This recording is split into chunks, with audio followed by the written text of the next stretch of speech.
Today we're going to be looking at some IT plants, low effort, high reward plants in my collection that are bringing me a lot of joy and not a lot of grief, because ain't nobody got time for plants that are misbehaving. And yes, I even have a Calathea on this list. So I guess let's get started with my favorite Calathea in my collection, which is the Calathea Warscewiczii. Now, this is not only one of my favorite Calatheas, it's also one of my favorite plants. I absolutely love this plant. And I can't believe that I have finally managed to grow this plant successfully, because me and this plant, we've had quite the journey. We had a lot of struggles, a lot of issues in the past. She was giving me a lot of problems. We had a bit of a toxic relationship, but I'm happy to report that things are looking pretty good, as you can see.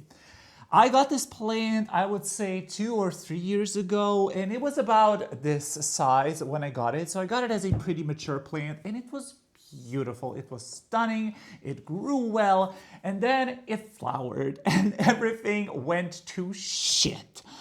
I don't know why, but some genuses of plants, particularly Calatheas, philodendrons, alocasias, once they start blooming, they just go downhill. And I assume it's because the blooms take up just so much of the plant's energy. So obviously the plant doesn't have as much energy to maintain or grow new beautiful leaves. And the blooms on this thing are pretty. However, I'm obviously growing it for the foliage. And after it went downhill, I tried rescuing it several times, and I just wasn't able to get it to grow well again. So I decided to take some wet stick propagations. I have never propagated a Calathea from wet sticks, so I wasn't even sure if it was possible or not, but I gave it a try, and lo and behold, it worked. So this plant right here is a offshoot of my original mother plant. This is a plant that I grew from wet sticks. So I'm just so proud of the way that I was able to grow this beautiful specimen of a Calathea Warscewiczii. And I will say that I did maybe 10% of the work, and 90% of the work and 90% of the success of this plant is attributed to semi-hydro.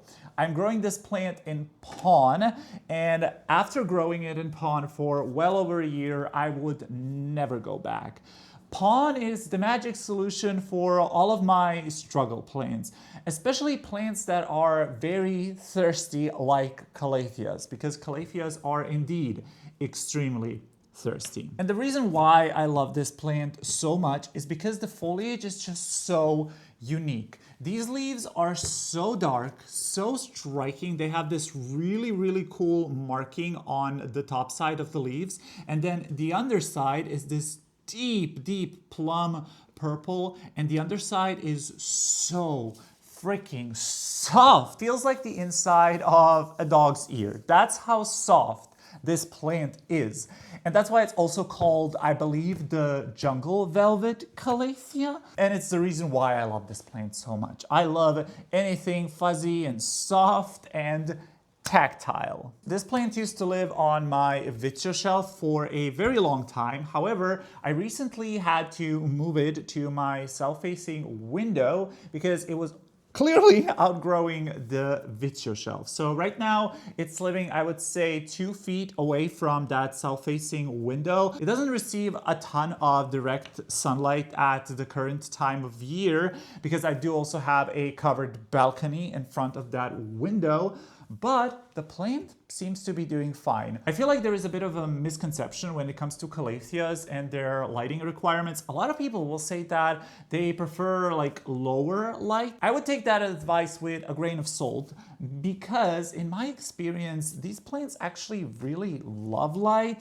They just don't like scorching sunlight. But they do prefer a bright indirect light environment. I know that term is so annoying, and I hate when people use it, and I hate when I myself use it. But basically, you want to give this plant as much light as possible without it being in direct sunlight for hours every single day. And that is how I managed to grow this beautiful specimen. On my Vitro shelf, it was receiving 12 hours of Barina T5 grow lights, and now it's receiving bright indirect light from my south-facing window, and the plant is happy. Now, to my surprise, although calatheas are huge pest magnets, I have not had too many pest problems with this plant. I did have a thrips issue on this plant recently, but if you've been following my journey and my channel, you know that I have been having issues with thrips throughout my entire collection. At one point, every single plant in my collection had thrips, but luckily, I'm pretty sure I eradicated the thrips. I haven't seen them in a very, very long time, which, knock on wood, I'm very happy about. But spider mites is another pest that live calatheas, and to my surprise, thus far, she has gone unscathed. The spider mites have not gotten to her as of yet, and I think the reason for that is because I have this plant sort of in a bit of a isolated zone. In that area where this plant currently lives at, there are only 5 other plants, so I feel like when you have less plants crammed into one area, the chances of you getting pests are also a lot lower. So I think that's why I have been able to avoid spider mites on this plant thus far. However, I do try to shower this plant on a regular basis, like at least once a week or every other week, just because it does tend to get quite dusty, and I do want to stay on top of any pests that are emerging that I may or may not be seeing. Ever since putting it into pond and giving it good light, this plant has absolutely transformed and is growing beautifully. And other than those 2 things, I don't do anything special with this plant. I fertilize it regularly. I use tap water. I don't use any sort of humidifier. My ambient humidity right now is, I can't see. My ambient humidity right now is 55%, but that's because it's raining outside. Usually it sits more around the 40 to 50 mark. All that to say, you don't need perfect conditions for this plant. You just need to have good conditions, and the most important thing, you need to keep up with the watering. These plants, calatheas in general, do not like drying out. And that's why semi-hydro is so great for this type of plant, because you eliminate that issue. As long as you stay on top of filling up your reservoir and not letting this plant sit in a dry reservoir for multiple days in a row, you will be good. And this plant will grow, and it will reward you with some beautiful foliage. So if you're struggling with this plant or are feeling intimidated by it but want to give it another try, I highly recommend picking up a Calathea warshowitzii, putting it into pond, and watching the magic happen. We're gonna continue with the dark foliage vibes, and we're gonna be talking about my Hoya sulawesiana next. Now, this plant has been on my wish list for a very, very, very long time. I saw a cutting on Plantipus, I ordered it, and now I have this gorgeous bush of a plant. And I was kind of terrified at first because I heard so many rumors about this plant being quite difficult, especially difficult to grow in ambient conditions. All I've heard about this plant is that it needs high humidity. But my experience with this plant is honestly that it's a walk in the park. This is such a easy Hoya. I forget to water this thing on a regular basis, and it still pushes out beautiful leaves. And I love the foliage of this Hoya. These long, dark, sort of speckled leaves are giving me life. And this is a very thick-leaved Hoya, so it's basically like cardboard. And I love thick-leaved Hoyas, especially when they're dark and especially when they are elongated. Now, the thing that excites me the most about this plant are the blooms. Oh my God, the blooms are gorgeous. And I actually call these blooms the drag queen version of Hoya blooms because they're so fuzzy and cute and like purpley pinky. Oh, they're just so stunning. Unfortunately, my specimen hasn't bloomed yet, and I don't even think she ever gave me a peduncle, which is kind of sad, and I feel like that's where the higher humidity might help. But all that being said, I still really, really love this plant, and I love growing it. The foliage, the way it sits on this trellis, all of it is beautiful. The blooms would just be that little cherry on the top. And honestly, if this thing ever did bloom for me, I would probably just croak and it would probably become one of my favorite plants. But patience, my friends, patience is the key. Other than that, I've had virtually no issues with this plant. This plant never got any pests. I had only a couple of leaves that would turn out janky, but I just cut those off and move on with my life. It grows well. Again, it's in ambient condition. It used to live on my Vitio shelf under Barina T5 grow lights, and currently it's living in front of my north-facing window. And because we are in summer and because I'm on a higher floor of my apartment building, this plant actually does get some evening sunlight. I would say like about 2 to 3 hours of nice direct evening sun. And it is absolutely loving that environment. I am currently growing it in a chunky soil mix. This is my favorite substrate. It's Plant Scraper's Supreme Aeroid Mix. It's a little bit wet because I watered it today, but yeah, she's clearly happy in this substrate. And as you can see, she is well rooted. So this is just such a rewarding plant. I pretty much love all Hoyas because they are so easy and so rewarding, but this one just has a special place in my heart, and I am so excited for the future of this plant, to see how it's gonna evolve further. And the fact that I've managed to grow this from just like a small little cutting honestly blows my mind. So that's why the Hoya sulawesiana is definitely a it plant in my collection. And once again, if you're thinking about getting this plant, do it. You will not be disappointed. This video is somehow turning into all dark foliage plants, which I'm not mad about. And I am sorry, but the next plant I'm gonna talk about is a plant that I constantly talk about, but it's just so gorgeous. Come on, look at it, it's perfect. This is my Anthurium Ace-of-Spade Dressleri Hybrid. What do you mean? This is stunning. I cannot believe that I'm able to grow such a beautiful, flawless, dark-leaved, velvety Anthurium in ambient conditions. That's right, ambient conditions, low to medium light, and this is what I get. I mean, the leaf is about the size of my head, and I got this as a tiny little plant. This is, I believe, one of the original leaves on the plant, if I can show you somehow.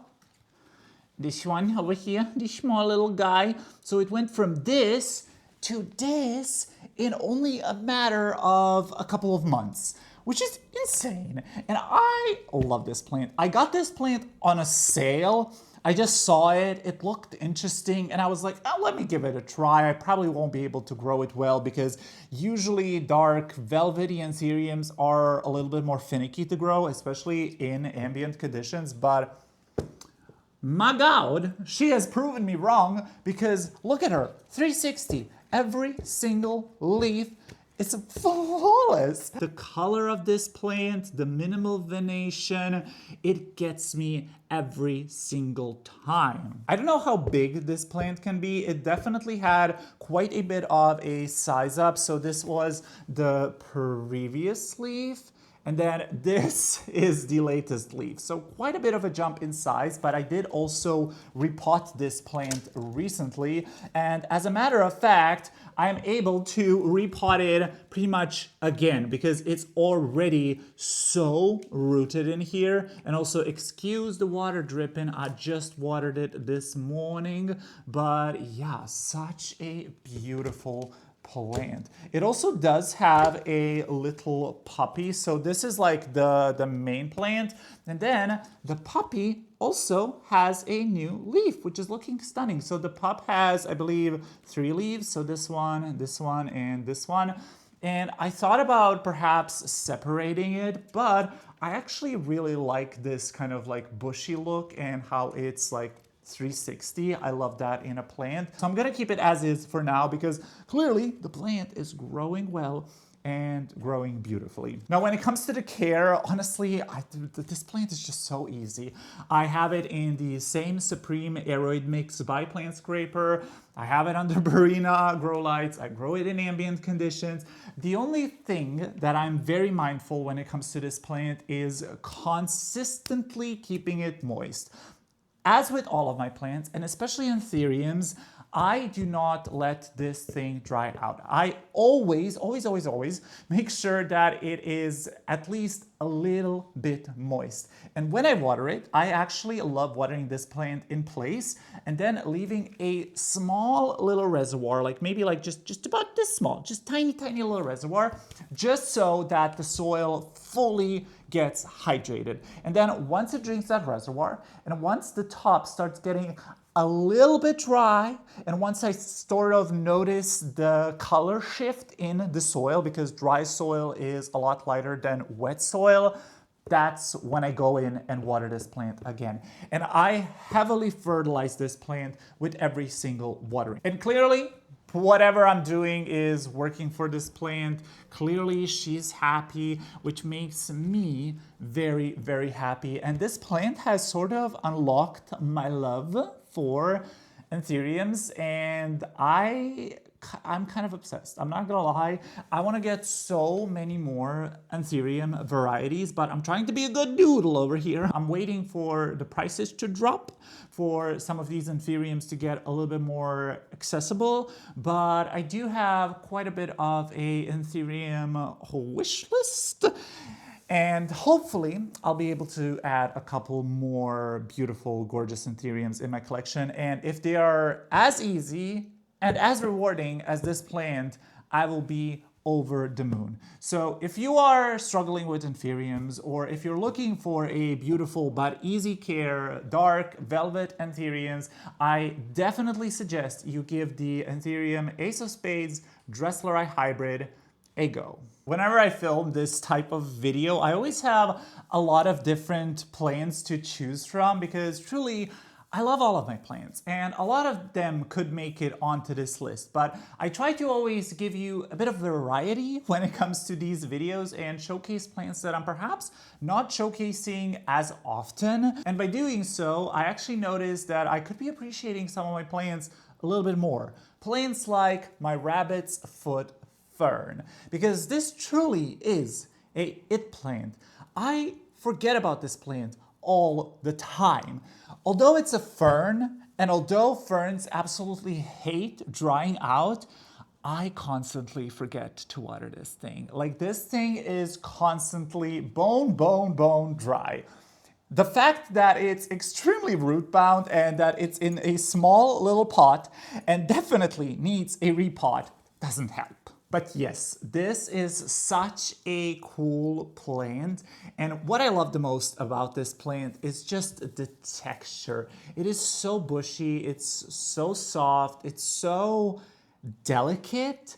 And I think it adds something so visually interesting and unique and different to my Vittio plant shelf. As I mentioned, it lives on my Vittio plant shelf under Barina T5 grow lights, grows like a weed, looks beautiful. I never have any issues with this plant. It never gets pests. It rarely drops leaves. Sometimes it will give me these like brown spots, but honestly, that's not an issue for me at all. And overall, it's just such a healthy, beautiful plant.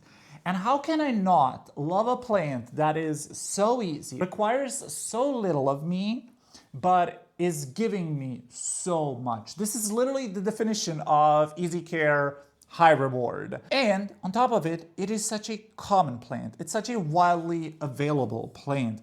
I picked this up at one of my favorite local little nursery shops over here in Zagreb. I picked it up on a whim. I was like, oh, this looks cute, let's get it.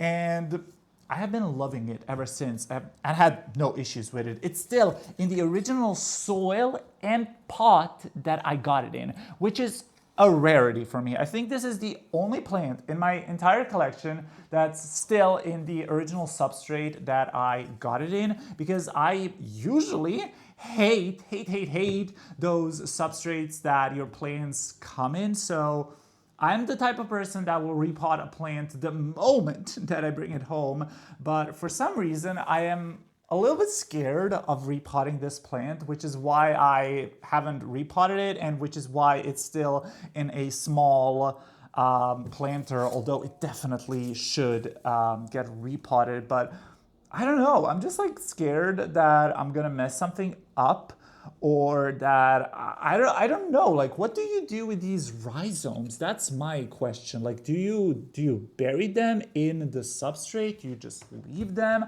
I'm not sure, but I definitely do need to repot this plant. It's high up on my to-do list when it comes to plant chores, so watch out for that in a future video. I definitely think this plant needs a bit of a water retentive mix, so I'm not sure if I would put it in my regular chunky aeroid mix, simply because I think that aeroid mix would dry out a little bit too fast for this plant. I have been even thinking about maybe putting it into semi-hydro. I don't know. Let me know. Can you grow ferns successfully in semi-hydro? I would love to know. But yeah, this is such a gorgeous plant, and it makes me want to add a couple more ferns into my collection, although they are kind of scary. And I find that a lot of ferns are not as forgiving as this plant. I feel like a lot of ferns are actually quite temperamental and quite divalicious divas, but this one,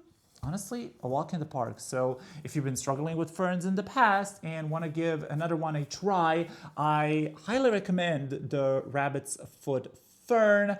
I think you will not be disappointed. She's so cute and just so soft and just so cuddly. So kind. Then the last plant on my list is gonna be another Anthurium, and it's gonna be my Anthurium pallidiflorum, and I absolutely love this Anthurium. As we established earlier in this video, I am kind of Anthurium obsessed at the moment, and I want to collect a lot more of them, but this was one that was on my radar for years. I remember seeing this plant in Wild Fern's old videos, like old, back when she was like in her little small apartment. And I remember seeing her plant, her pallidiflorum, and I was like, oh my God, that is such a gorgeous plant. I want one. But they just really weren't available over here in Europe. So I believe last year, I saw this plant on, oh God, I think it was Downtown Plant Club, and I ordered myself a little planty. It was a small plant. I think the biggest leaf at the time was maybe about yee big, so it was a small plant. And I was just so excited to finally have a Anthurium pallidiflorum, because not only do I love the look of a strap-leaved Anthurium, I've also heard nothing but good things about growing this type of plant. I've heard that it's extremely easy, that it does well in low light, in low humidity, that it doesn't mind drying out, and honestly, I can speak for all of those things. This plant is truly such a easy and rewarding plant. Now, all that being said, do I think that this plant would love a little bit more light than I am providing it with? Absolutely. Currently, it's living on top of my Vitio shelf and hanging down and only really receiving ambient light from a north-facing window that's very, very far away. So it's not getting a ton of light and it's not growing super fast, but with every single leaf, it is gaining in length. So this was the latest leaf and this was the leaf before it. So obviously you can tell it's getting quite long. This is now longer. Oh my God, it's longer than my forearm. Holy crap. That's a long boy. And I love me a little long boy. Well, this is not a little long boy. This is a big long boy, okay?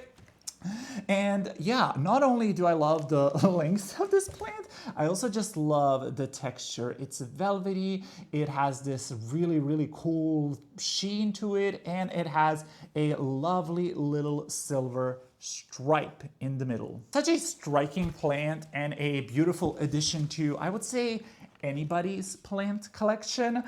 And I'm just happy that I finally am able to grow a Pallidiflorum, and I'm excited to see where this plant will go. I know that these leaves can get absolutely massive. There are a lot of people out there like Fern or Claire from the Jungle Haven that have absolutely massive Pallidiflorums that are literally like touching the floor, which is crazy. So I'm really excited to see where my specimen will go and how it will look like in a couple of years. Like, can you just imagine just like a huge long boy that's like down to the floor? Oh my God, that would look so stunning. But again, I'm not sure if we're gonna get there. I'm not sure if that's even possible with the kind of conditions that I'm providing it, but fingers crossed. It hasn't given me a new leaf in quite some time. I would say it's been like 2 months maybe since the last leaf, but I do feel like the cataphyll is getting a little bit longer. So fingers crossed that she pushes out a new leaf soon. And also her root situation is looking gorgeous. She is very well rooted. I'm keeping her again in the same Planescrapers Supreme Aeroid mix. I just freaking love that Aeroid mix. It's probably one of my favorite substrates, and as you can see, all of my plants love that mix as well. And similar to the other Anthurium that I talked about, I do try to keep on top of watering this plant, but this is one of those Anthuriums that actually doesn't mind drying out.